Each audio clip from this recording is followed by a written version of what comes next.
교독하도록 하겠습니다. 말라기 2장 17절로 3장 10절까지입니다. 제가 먼저 읽겠습니다.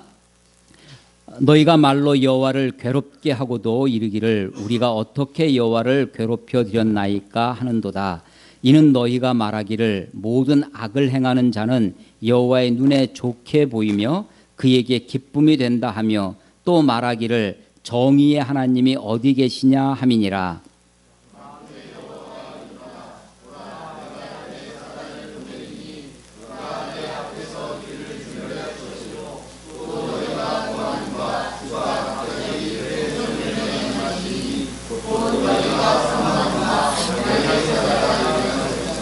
그가 임하시는 날을 누가 능히 당하며 그가 나타나는 때에 누가 능히 서리요. 그는 금을 연단하는 자의 불과 표백하는 자의 잿물과 같을 것이라.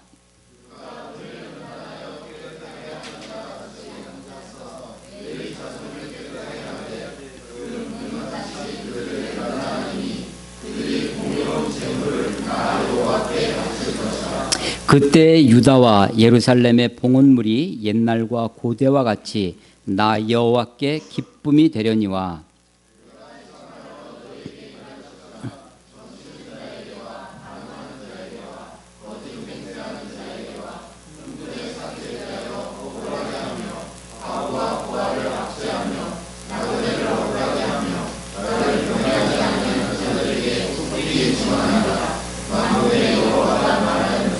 나 여호와는 변하지 아니하나니 그러므로 야곱의 자손들아 너희가 소멸되지 아니하느니라.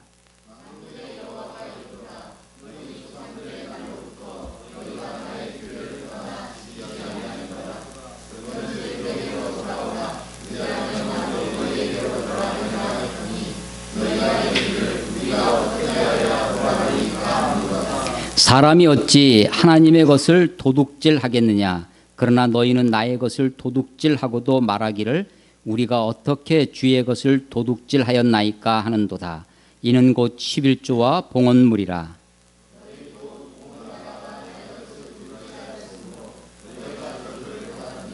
다 같이 읽겠습니다.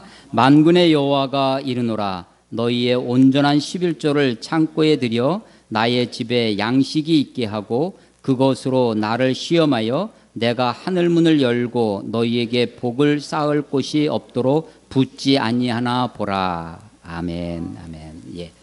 예, 우리 함께 말라기 2장 17절로 3장 10절의 말씀으로 말라기를 통한 하나님의 약속과 권고라는 제목으로 말씀 나누도록 하겠습니다. 지난주에 이어서 오늘 말라기를 두 번에 걸쳐서 이제 말씀을 나누고요. 다음 주부터는 요한계시록의 말씀으로 5주에 걸쳐서 말씀을 나누려고 합니다. 이미 여러분들이 잘 아시다시피 매일 성경 성서윤년에서 나오는 매일 성경의 그 큐티책 그 본문에 따라서 그 중에서 이제 말씀을 이렇게 전하고 있는데요. 매일 성경이 이제 말라기가 오늘부터 해서 월화수 수요일까지 4일간 큐티를 하고 그리고 목요일부터는 요한계시록을 약 한 40일 가까이 12월 26일까지 요한계시록을 이렇게 큐티하도록 되어 있습니다. 그래서 한 해의 마무리를 한 해의 마지막이 다가오고 있는데 구약의 마지막 책 말라기와 신약의 마지막 책 요한계시록으로 그렇게 편집이 되어 있는 것이 참 의미 있다라고 생각을 하고요. 말라기도 말라기지만 요한계시록을 이제 약 한 40일 가까이 이번 기회에 저도 정독을 하려고 지금 마음 먹고 있습니다. 말라기서도 지난 주부터 해서 말라기서를 여러 번 읽고 또 이렇게 말라기서를 써보기도 하고 이게 쓰니까요. 써보면 굉장히 정독이 됩니다. 한 글자 한 글자를 생각하게 되어져서 저한테 참 유익하고 귀한 시간이었습니다.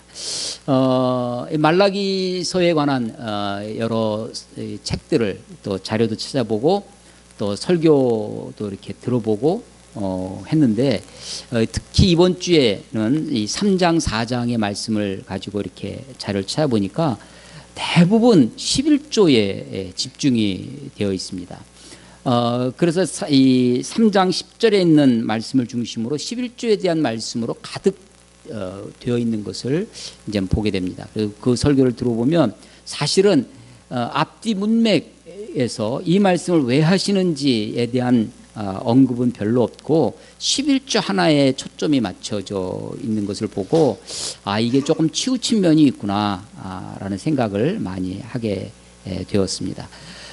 말라기서에 나와 있는 전체 문맥을 통해서 이 말씀 어떤 것에 더 정말 하나님의 정말 우리들에게 하시고자 하시는 말씀이 무엇인가를 이렇게 집중해서 이제 보고 또 이렇게 생각하게 되었습니다.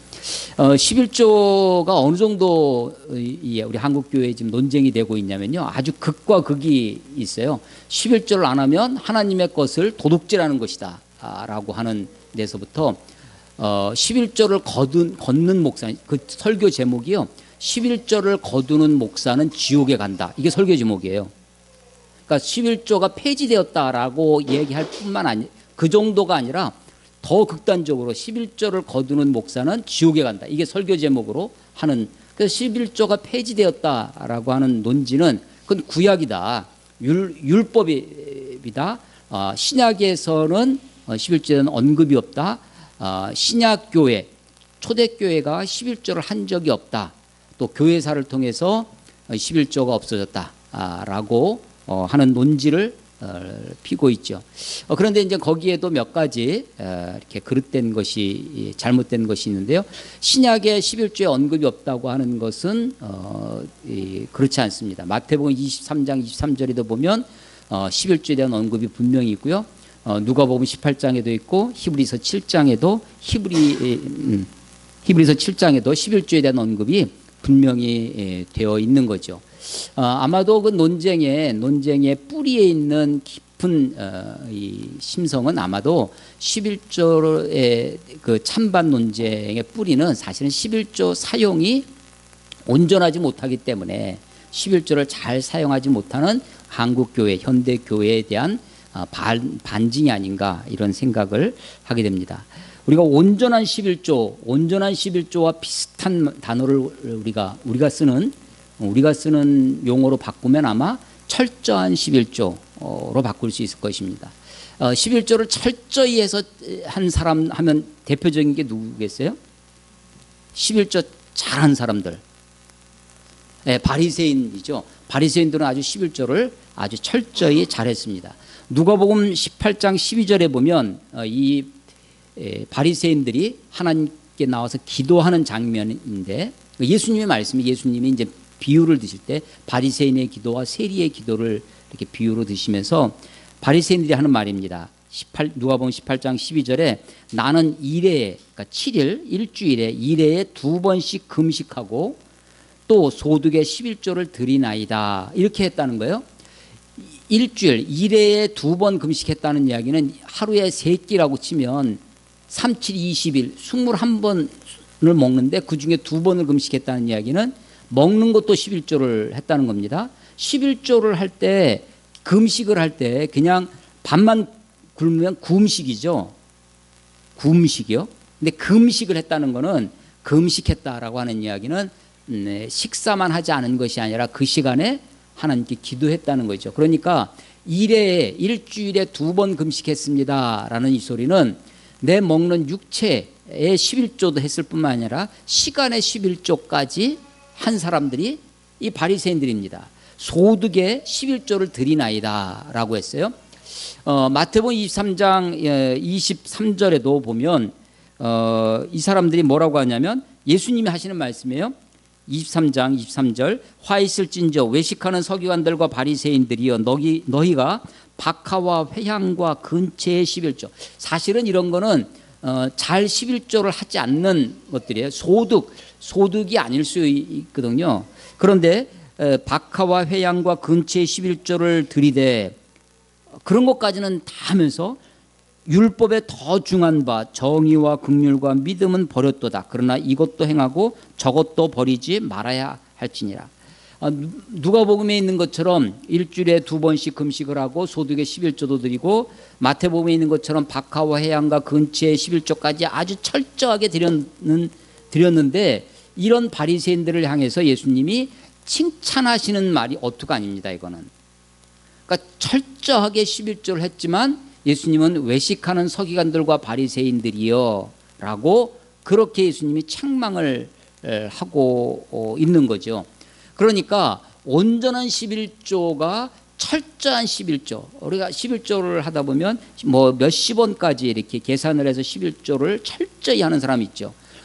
저축을 했어요. 그 저축을 한 것을 뭐 매월 정기적금을 해서 얼마 목돈을 받았는데, 그 목돈을 받았을 때 이자가 얼마 생겼으니까 그 이자의 11조를 어떻게 드리겠다, 뭐 이렇게 가지고 철저한 11조를 드린다고, 그것이 하나의 온전한 11조는 아니다라는 것을 우리가 알 수 있습니다. 누가복음 18장 12절에 그 바리새인이 나는 일주일에 2번씩 금식하고 소득의 11조를 드렸다라고 하는 말 속에는 나는 저 세리와 창기와 같지 않습니다. 그러니까 내가 11조를 이렇게 하는데 그렇게 하지 못하는 사람들에 대한 비난과 거기에 대한 것들이 있는 거죠. 헌금하는 것에 대한 자부심, 헌금의 프라이드를 가지고 있으면서 상대방을 비난하고 상대를 멸시하는 것, 내가 그렇게 했다고 온전하게 했다고 하는 것, 그것이 뿐인 것, 그것을 지금 예수님은 책망하고 있는 것입니다. 그래서 율법에 더 중한 바 정의와 긍휼과 믿음은 저버렸다고, 그런데 주님은 이것도 하고 저것도 해라, 그렇게 말씀하고 있는 거죠.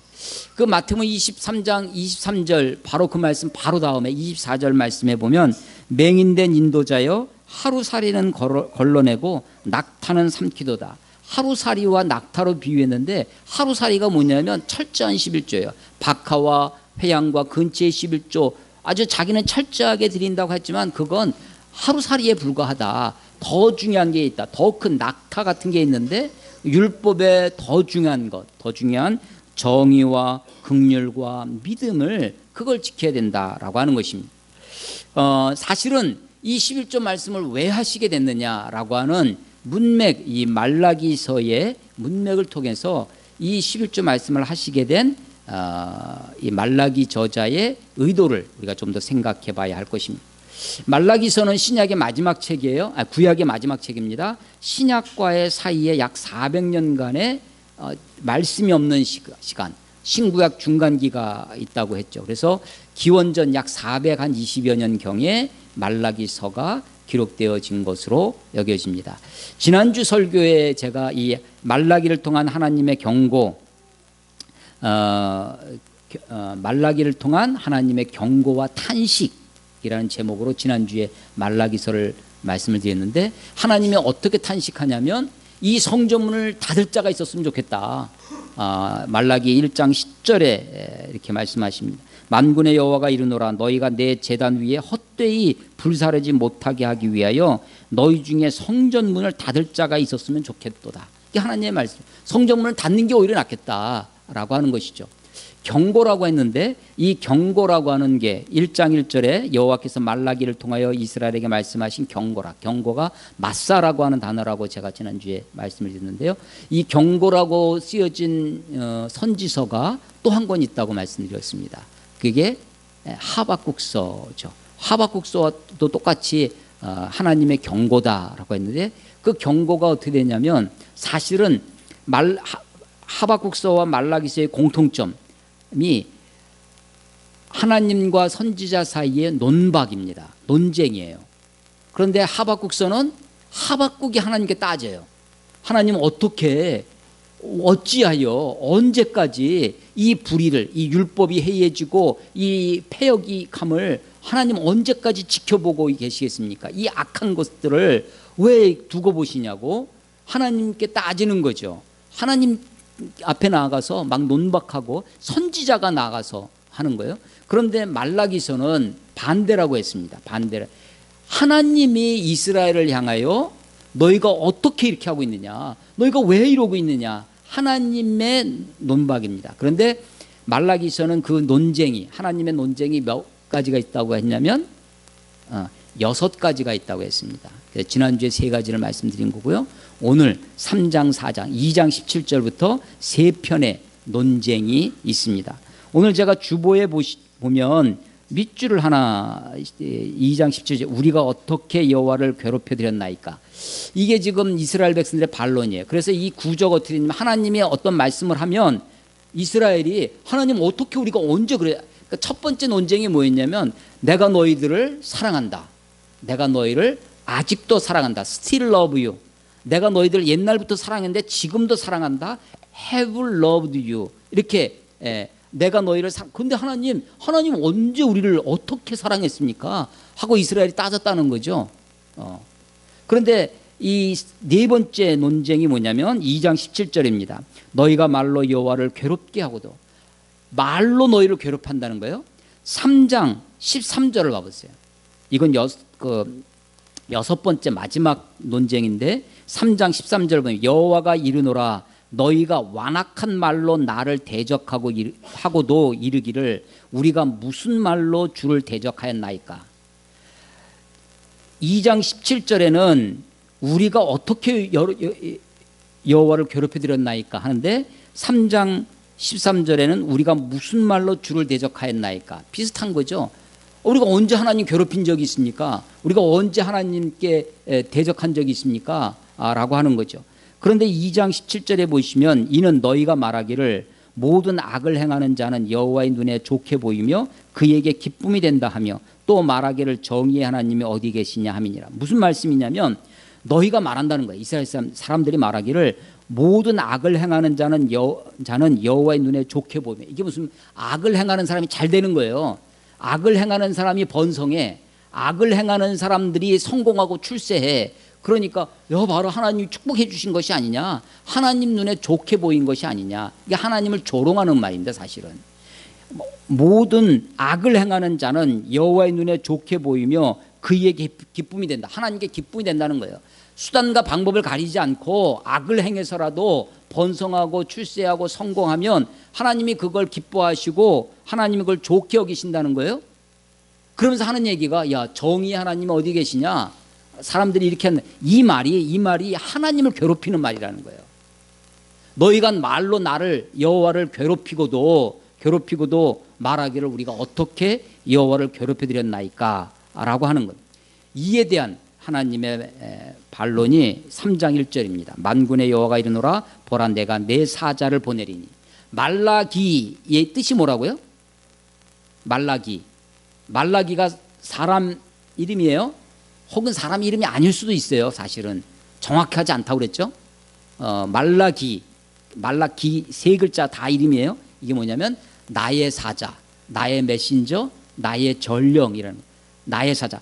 그게 말라기라는 이름의 뜻인데 3장 1절에 만군의 여호와가 이르노라 보라 내가 내 사자를 보내리니. 정의의 하나님이 어디 계십니까? 아니 악한 자가 번성하고 모든 악을 행하는 자가 성공하고 출세하고 있는데 그들이 잘 되고 있는데 그들이 축복받았다고 떠들고 있는데 정의 하나님 어디 계십니까? 라고 하나님께 따지고 있는 거예요. 하나님께 토를 달고 있는 것입니다. 그랬더니 하나님 하시는 말씀이 내가 내 사자를 보내겠다. 여러분 하나님이 사자를 보내겠다라는 말씀이 어디 또 나오냐면 이사야 40장에 나옵니다. 이사야 40장에 내 백성을 위로하라 하면서 광야에 외치는 자의 소리를 보내겠다. 광야에서 그가 주님 오실 길을 예비할 것이다. 높아진 산을 낮추고 골짜기를 메우고 굽어진 길을 평탄케 해서 주님 오실 길을, 그래서 만 백성이 열방이 주를 보게 하리라 라고 하는 것이 이사야 선지자의 예언이었어요. 이 말라기 3장 1절에 보면 만군의 여호와가 이르노라 보라 내가 내 사자를 보내리니 그가 내 앞에서 하나님 앞에서 길을 준비할 것이다. 또 너희가 구하는 바 주가 갑자기 그의 성전에 임하리니. 그러니까요 3장 1절을 잘 보셔야 되는데 또라는 말 앞에 있는 내 사자와 또 너희가 구하는 바 누가 임해요? 주가 임하는 거예요. 그러니까 주님이 임하시기 전에 주님이 갑자기 그의 성전에 임하시기 전에 주님이 임하시기 전에 주님의 사자 주님의 메신저를 보내시겠다는 것입니다. 이게 역사상으로는 세례 요한, 침례 요한을 통해서 하나님이 예수님 오시기 전에 보내셨고 예수님이 그 다음에 오시는 거죠. 자, 그 주님이 어떻게 오냐면 갑자기 임합니다. 갑자기라는 건 뭐냐면 생각지 못했던 때, 준비하지 못하고 있을 때 갑자기 성전에 임해요. 그의 성전에. 그러니까 뒤에 오시는 분은 주님이시고 앞에는 네 사자가, 그가 주님의 길을 예비합니다. 이사야 선지자의 말을 빌려서 우리가 좀 더 이해하면 높아진 산과 언덕을 낮추고, 그러니까 산이 있으면 그 뒤에 주님이 오시니 안 보이잖아요. 근데 산을 낮추니까 골짜기를 메우는 거예요. 굽어진 길을, 그것을 평편하게 해서 오실 길을 만인이 볼 수 있도록 주님이 오시겠다. 사실은 우리 사회가, 우리 개인도 교만의 산이 있으면 주님이 안 보이죠. 우울이나 상처에 깊은 골짜기가 있는 사람도 그 속에 빠져 있으면 주님이 잘 보이지 않습니다.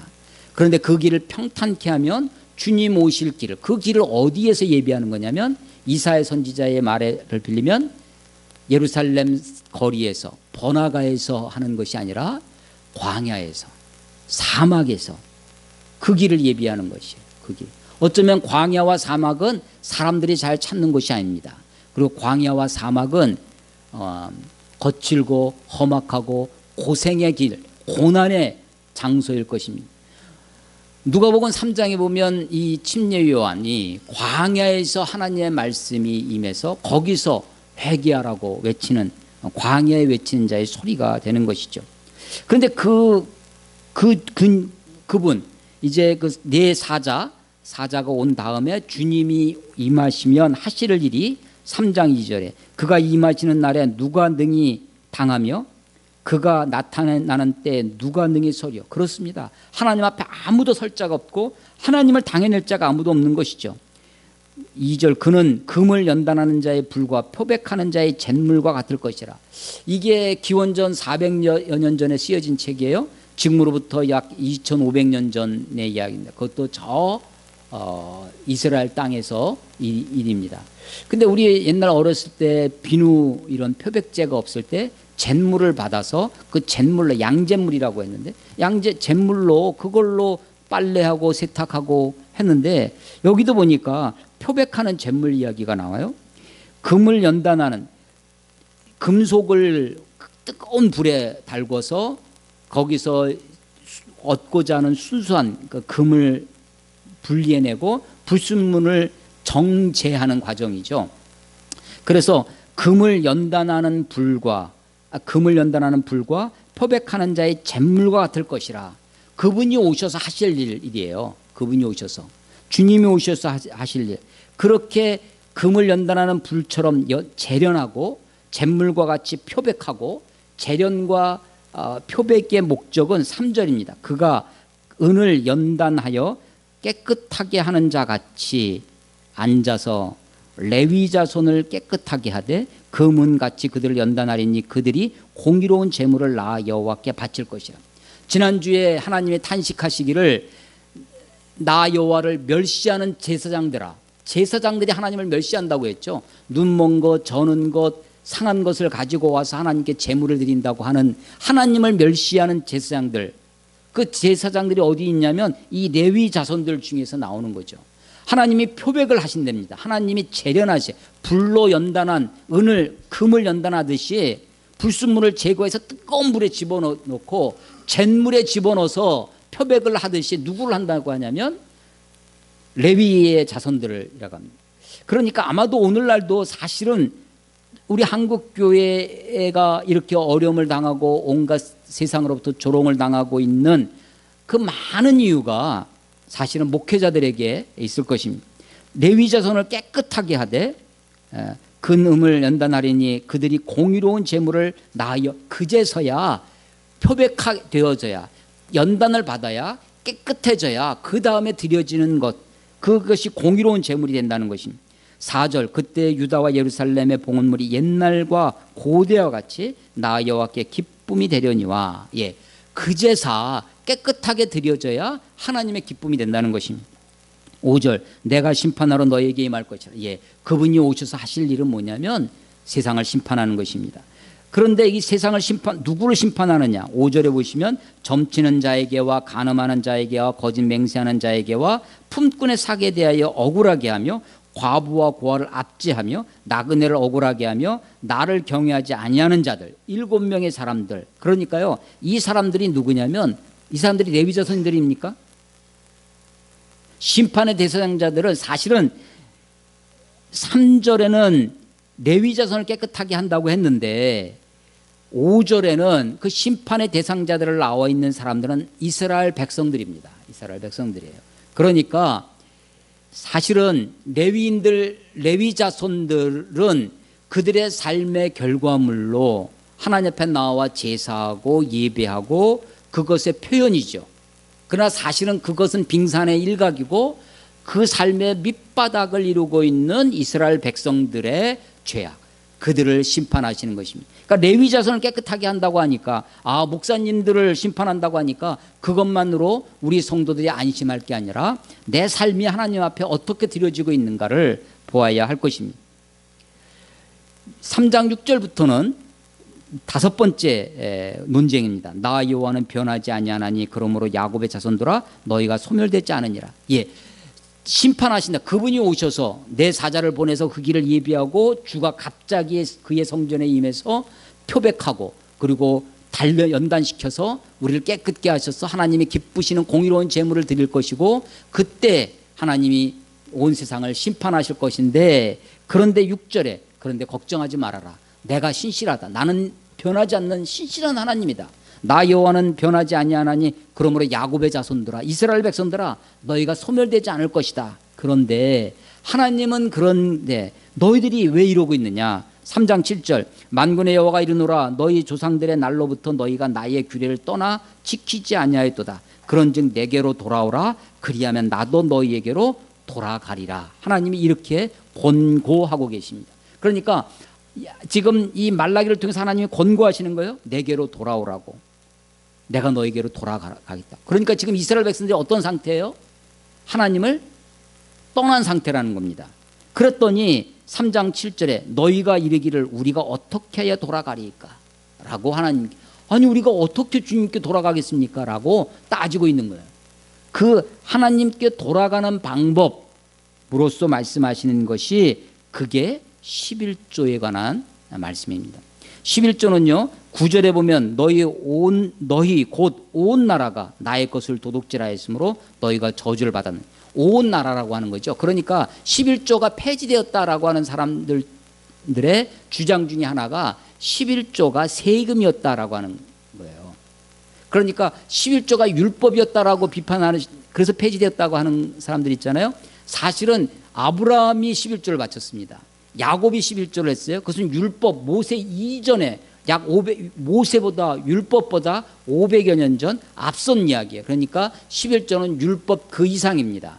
11조는 아브라함이 바쳤던 것처럼 하나님께 감사의 고백이었고, 야곱이 드렸던 것처럼 하나님의 인도에 대한 앞으로의 자기 결단, 자기 헌신의 표현으로 하나님께 11조를 드렸던 것이죠. 그런데 모세가 광야에서 이스라엘 백성들에게 율법을 주면서 레위기 27장, 신명기 14장 이런 데서 율법으로 11조가 주어지는데, 그 11조로 어디에 썼느냐 하면 레위 자손들, 기업이 없는, 땅이 없는, 기업을 받지 않은 레위 자손들을 위해서 썼습니다. 그리고 레위 자손들이 또 11조를 드렸죠. 그걸로 아론과 제사장들이 그것을 받아서 생활을 했고 그것으로 성전을 섬기도록 했습니다. 그리고 또 한 번의 11조가 있는데요. 신명기 14장에 보면 절기 때 와서 11조를, 그 절기의 11조입니다. 그러니까 10의 2조를 드린 거예요, 사실은. 거기에다가 이 절기의 11조는 신명기 14장 23절에 보면 내 하나님 앞 곧 여호와께서 그의 이름을 두시려고 택하신 곳에 내 곡식과 포도주와 기름의 11조를 먹으며 또 내 소와 양의 처음 난 것을 먹고 내 하나님 여호와 경외하기를 항상 배울 것이라. 11조를 가지고 와서 11조를 먹으라는 거예요. 이게 절기야 11조입니다. 절기 때 오면 뭐 먹을 게 있어야 될 거 아니에요? 그러니까 11조를 가지고 먹는 거예요. 교제하는 겁니다. 그때 너희들이 먹고 싶은 걸 갖고 해라. 24절 너희가 멀리 있고 가지고 갈 수 없으면 28절 그것을 돈으로 바꾸어 26절 내 마음에 원하는 모든 것을 그 돈으로 사되 소나 양이나 포도주나 독주 등 여기 독주도 있어요. 내 마음에 원하는 모든 것을 구하고 함께 먹고 즐거워할 것이라. 그러니까 이 절기의 11조는요. 절기를 위해서 6월절이나 초막절이나 그럴 때 11조를 드리는데 먼 지방에서부터 예루살렘까지 오기 때문에 그것을 다 가지고 올 수 없으면 돈으로 바꿔 와서 너희들이 사서 해도 된다. 너희들이 먹고 싶은 거 심지어는 독주까지 사서 절기 때 같이 먹어라. 즐거워해라 라고 하는 것이죠. 또 하나의 11조가 있는데요. 그것은 매 3년에 드리는 11조입니다. 3년마다 한 번씩 그것은 고아와 과부와 기업이 없는 레위인들을 위해서 가난한 레위인들을 위해서 쓰게끔 했습니다. 그래서 이것을 통계를 내보면 10의 1, 10분의 1, 10%가 아니라 23.3%의 11조를 낸 거죠. 그런데 그렇게 철저하게 11조를 해도 그것 자체가 하나님을 기쁘시게 하는 것이 아니었다라고 하는 것입니다. 결국 나라가 망합니다. 나라가 망한 다음에 돌아와서 느헤미야서에 보면 레윈들이 다 도망치고 자기 생업으로 하는 거예요. 왜냐하면 11조를 하지 않아서 레윈들이 생활이 어려우니까 다 도망을 갔다라고 하는 것을 볼 수 있습니다. 그게 이제 말라기서의 배경이 되는 거예요. 그래서 나라와 너희와 너희 온 나라가 하나님의 것을 도둑질한다. 그러니까 세금의 성격이 조금 있었습니다. 사무엘상 8장에 보면요, 사무엘에게 왕을 세워달라고 하는 요구를 해요. 그때 사무엘이 아주 굉장히 마음이 상합니다. 너희들이 왕을 세워달라는 것은 나를 거절하는 것이다. 아니, 나를 거절하는 것이 아니라 하나님을 거부하는 것이다 라고 사무엘이 굉장히 불쾌하게 마음이 상했는데 하나님이 그래도 왕을 세워줘서 첫 번째 왕이 사울 왕이 되는 것이죠. 근데 그때 하나님이 왕의 제도는 이러하리니라고 사무엘을 통해서 가르쳐주는 것이, 너희가 왕을 세우면 그 왕이 너희 자녀들을 데려다가 너희 그 왕의 부하를 삼고 천부장과 백부장과 50부장을 부려먹는다는 거죠. 그리고 너희 자녀들로 하여금 자기 밭을, 왕의 밭을 갈게 할 것이고 너희 소득의 11조로 자기 집을 채울 것이며, 그러니까 왕정이 되면서 11조가 그게 부패하게 사용되어지는 것을 보게 됩니다. 그래서 이것이 신약시대에는, 신구약 중간기대 나라가 망하고 신약시대에서는 더 이상 왕이 없으니까 신정국가가 아니니까 11조를 걷지 않았던 것이 되는 것이죠. 그러나 사람들, 경건한 바리새인들 같은 사람들은 이 11조를 박하와 근체와 회양까지 드릴 정도로 철저한 11조로, 그것이 자기의 프라이드, 그것이 자기의 의가 되고 있는 것을 보게 됩니다.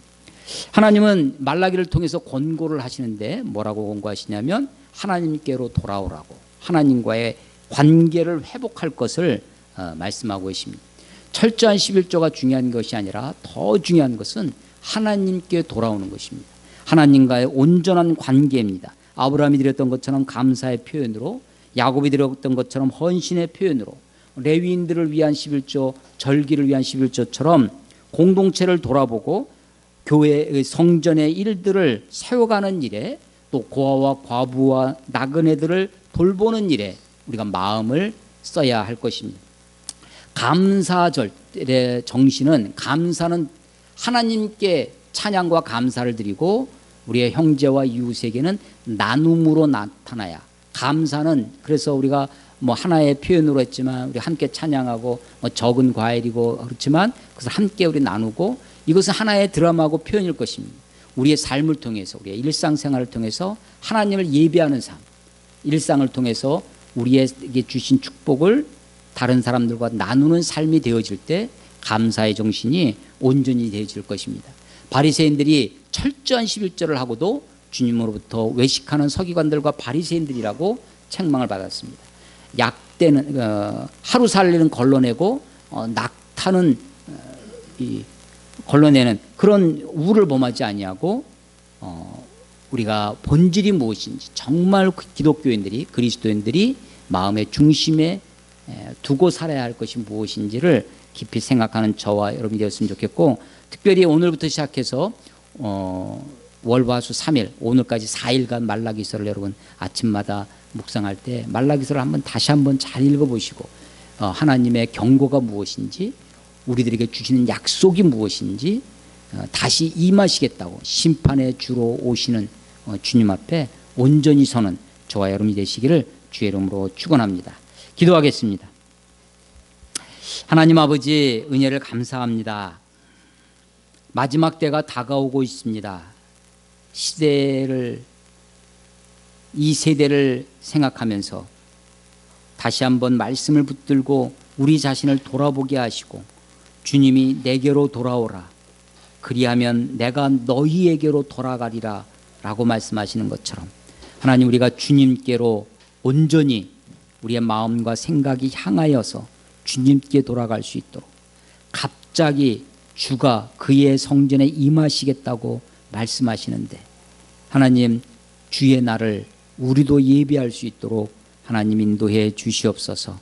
이 말씀이 우리의 생명이 되게 하시고 능력이 되게 하시고, 이 말씀이 우리의 삶의 빛이 되도록 하나님 축복해 주시옵소서. 예수님 이름으로 감사하며 기도드렸사옵나이다. 아멘. 주님 말씀하시면, 주님 말씀하신 내가 나아가리다, 내가 나아가리. 주님 뜻이 아니면 내가 멈춰서리다. 나의 가고 서는 것 주님 뜻에 있으니, 오 주님 나를 이끄소서. 뜻하신 곳에 우리 다 같이 찬양하겠습니다. 뜻하신 곳에 나의 원함이 이끄시는 대로 그시는 순종하며 살리니, 연약한 내 영혼 연약한 내 영 통하여 일하소서. 주님 나라와 그 뜻을 위하여, 나라와 그 뜻을 위하여, 오 주님 나를 이끄소서. 오 주님 나를 주님 나를 이끄소서. 오 주님 나를 이끄소서. 이제는 우리 주 예수 그리스도의 은혜와 그 아들 우리에게 값없이 보내주신 아버지 하나님의 크신 사랑하심과 우리 안에 내주하셔서 감동하시며 깨닫게 하시는 성령님의 역사가, 다시 오시겠다고 약속해 주신 주님을 기다리며 주님의 임하시는 그날을 소망하며 하나님 앞에 온전히 우리 자신을 드리기를 소원하는, 하나님께 돌아가 그의 안에 거하기를 소원하는 하나님의 백성들 머리 위에, 이 나라와 이 민족, 특별히 율전 지역 위에 지금부터 영원토록 함께 하시기를 간절히 축원하옵나이다. 아멘.